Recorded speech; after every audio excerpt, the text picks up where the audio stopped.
Hello मित्रों, इस YouTube channel में आपका बहुत बहुत स्वागत है। यूपी टीईटी परीक्षा 2026 के लिए पर्यावरण अध्ययन के ये महत्वपूर्ण प्रश्न। नंबर 1, ब्लू बेबी सिंड्रोम जल में किस लवण की उपस्थिति के कारण होता है? तो जल में जब नाइट्रेट लवण पाए जाते हैं NO3 माइनस लवण पाए जाते हैं तो ब्लू बेबी सिंड्रोम नाम का रोग हो जाता है। एग्रोस्टोलॉजी में किसका अध्ययन किया जाता है? तो एग्रोस्टोलॉजी में घास का अध्ययन किया जाता है। किसका अध्ययन किया जाता है? घास का, ग्रास का। ये सभी प्रश्न यूपी टीईटी और उत्तराखंड टीईटी परीक्षा में पूछे गए हैं। भारत के किस राज्य में मानसून का आगमन सबसे पहले होता है? तो भारत के केरल राज्य में सबसे पहले मानसून आता है। वर्ष 2022 में सतत विकास पर विश्व शिखर सम्मेलन कहाँ आयोजित किया गया था? तो ये आयोजित किया गया था जोहान्सबर्ग में, दक्षिणी अफ्रीका के जोहान्सबर्ग में आयोजित किया गया था। ओजोन के विघटन में कौन सा तत्व उत्प्रेरक के रूप में कार्य करता है? तो ओजोन के विघटन के में जो क्लोरीन है, वो काम करता है उत्प्रेरक का कार्य करता है, क्लोरीन Cl।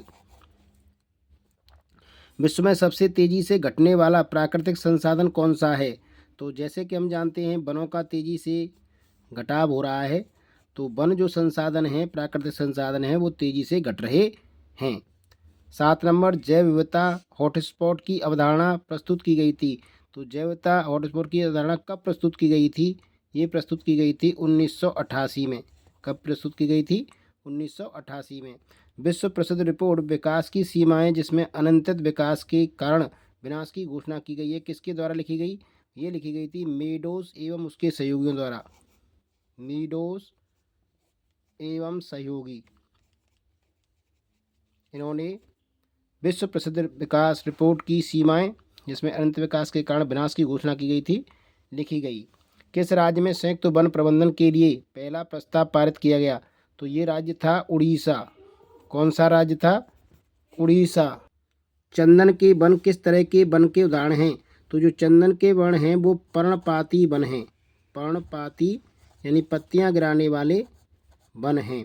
एक बार पुनः रिवाइज करेंगे। चंदन वन किस तरह के वन के उदाहरण हैं? ये पर्णपाती वन हैं। किस राज्य ने संयुक्त वन प्रबंधन के लिए पहला प्रस्ताव पारित किया था? उड़ीसा राज्य है ये। विश्व प्रसिद्ध रिपोर्ट विकास की सीमाएं जिसमें अनंतित विकास के कारण विनाश की घोषणा की गई, किसके द्वारा लिखी गई? मीडोस एवं उसके सहयोगियों द्वारा। जैव विविधता हॉटस्पॉट की अवधारणा कब प्रस्तुत की गई? ये 1988 में प्रस्तुत की गई थी। विश्व में सबसे तेजी से घटने वाला प्राकृतिक संसाधन कौन से हैं? ये वन हैं। ओजोन के विघटन में कौन सा तत्व उत्प्रेरक का कार्य करता है? तो ये क्लोरीन है। 2022 में सतत विकास पर विश्व शिखर सम्मेलन कहाँ आयोजित किया गया था? जोहान्सबर्ग में। भारत के किस राज्य में मानसून का आगमन सबसे पहले होता है? तो ये केरल राज्य है। एग्रोस्टोलॉजी में किसका अध्ययन किया जाता है? एग्रोस्टोलॉजी में घास का अध्ययन किया जाता है। ब्लू बेबी सिंड्रोम जल में किस लवण की उपस्थिति के कारण होता है? तो ये नाइट्रेट लवण की उपस्थिति के कारण होता है। तो ये थे कुछ महत्वपूर्ण प्रश्न जो आगामी टीईटी परीक्षा उत्तर प्रदेश 2026 के लिए उपयोगी हो सकते हैं। वीडियो पसंद है तो लाइक ज़रूर करें, चैनल को शेयर एवं सब्सक्राइब भी कर लें। वीडियो देखने के लिए बहुत बहुत धन्यवाद।